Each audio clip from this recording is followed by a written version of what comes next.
നമസ്കാരം, welcome back. ഇന്ന് എനിക്ക് പറയാനുള്ളത്, ഞാനൊരു പല്ല് ഡോക്ടർ ആയതുകൊണ്ട് എൻ്റെ ഇത്രയും കാലത്തെ വർക്കിംഗ് എക്സ്പീരിയൻസിൽ ഞാൻ ഫേസ് ചെയ്ത ചില കാര്യങ്ങളാണ്. ഐ ടോക്ക് അബൌട്ട് 3 കിഡ്സ്, 2 മല്ലുകുട്ടികൾ, ഒരു പാവം അന്യസംസ്ഥാന തൊഴിലാളി ചേട്ടൻ്റെ മകൾ. ഓക്കെ, സോ ഈ ഫസ്റ്റ് മല്ലുകുട്ടി ഈസ് അറൌണ്ട് 4 years old. വായിലെല്ലാ പല്ലും കേടാണ്. So we as the parent, എങ്ങനെ നിങ്ങൾ പല്ല് തേപ്പിക്കുന്നത്? അതവൾ തന്നെ തേച്ചോളൂ.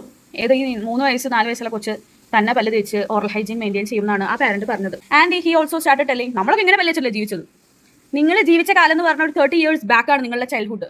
എനിക്ക് കുറച്ച് പണി വന്നു, സോ എനിക്ക് ആ വീഡിയോ പകുതിക്ക് വെച്ച് കട്ട് ചെയ്യേണ്ടി വന്നു. അപ്പോൾ ഞാൻ കണ്ടിന്യൂ ചെയ്യാം വീണ്ടും. നിങ്ങൾ 30 വർഷം മുമ്പ് കഴിച്ചിരുന്ന സാധനങ്ങളല്ല ഇന്നത്തെ കുട്ടികൾ കഴിക്കുന്നത്. പ്രോസസ്ഡ് ഫുഡും സ്റ്റിക്കി ഫുഡ്സും ചോക്ലേറ്റ്സും അങ്ങനെ ഒരുപാട് കാര്യങ്ങൾ ഈ കുട്ടികൾ കഴിക്കുന്നുണ്ട്. അപ്പോൾ എന്ത് ബേസിസിലാണ് ഞങ്ങൾ വല്ലേച്ച പോലെ അവർ വല്ലേച്ച അവർ എന്ത് വർത്താനാണ്? നിങ്ങളന്ന് മറ്റേ പേസ്റ്റും ബ്രഷും ഇല്ലാത്ത കാലത്ത് വെല്ലോണ്ട് പല്ലിച്ചെന്ന് വെച്ചിട്ട് ഇന്നത്തെ കുട്ടികളെ വെല്ലോണ്ട് പല്ലിക്കണം നിർബന്ധിക്കുന്നത് ശരിയാണോ? നമ്മളെല്ലാ കാര്യത്തിലും ഇത്രയും ഇമ്പോർട്ടൻസ് എഡ്യൂക്കേഷനും CBSE ICSE ICSE അപ്പുറം എന്തെങ്കിലും അതൊക്കെ അങ്ങനെയൊക്കെ കൊടുക്കുന്ന പാരൻസ് ആയിട്ടും ഇത്ര ബേസിക് ആയിട്ടുള്ള ഒരു ഓറൽ ഹൈജീൻ്റെ കാര്യം പറയുമ്പോൾ ഞങ്ങൾക്ക് ഇങ്ങനെ പല്ലിച്ചിട്ടല്ലേ വന്നു? എന്ത് വർത്താനാണ്? പോട്ടെ.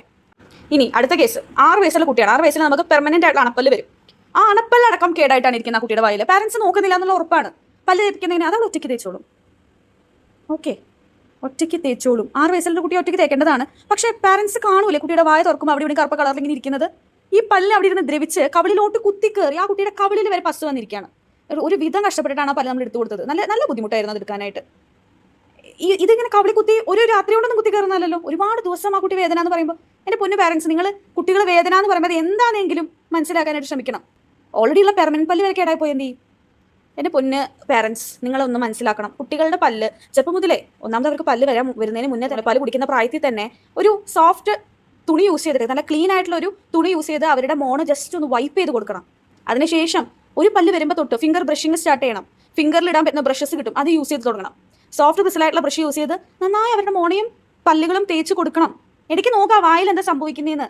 പല്ലുവേദന എന്ന് പറഞ്ഞാൽ അത്രയും ബുദ്ധിമുട്ടുള്ളൊരു കാര്യം ഇല്ല. എന്നിട്ട് നിങ്ങൾ എങ്ങനെ സാധിക്കുന്നു നിങ്ങൾക്ക് ഇത്രയും വേഴ്സ് കണ്ടീഷനിലേക്ക് എത്തിക്കാനായിട്ട്?